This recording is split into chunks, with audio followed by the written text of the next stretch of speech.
Iba't ibang cleaning materials at pintura ang ipinagkaloob ng mga opisyal at empleyado ng JDN Realty dito sa Kutkut Elementary School sa Angeles City bilang bahagi ng Brigada Eskwela Juan, ang Corporate Social Responsibility o CSR program ng kumpanya tuwing magbubukas ang klase.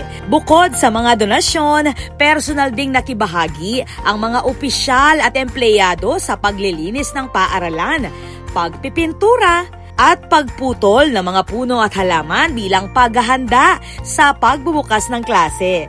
Pinangunahan ng aktibidad ni Maribel Ronquillo, Assistant Vice President for Administration ng JDN Realty, at Raquel Pangilinan, Assistant Vice President for Finance, kasama ang JDN Leadership Team at mga empleyado ng kumpanya. Nagpasalamat naman si Kutkut Elementary School Principal Jennifer Quizon sa patuloy na suporta ng JDN Realty sa paaralan. Bless po ang Kutkut Elementary School with our teachers, learners, and parents with regards po dun sa suporta ng 1D Nepomuceno Realty.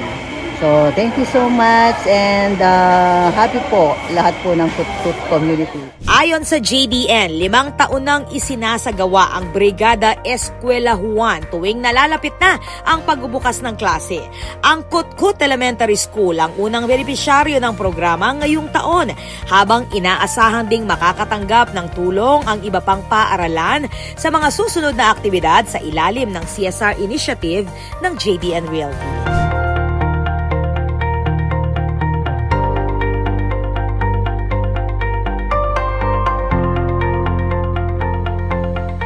This is Patricia Mamangon on the spot.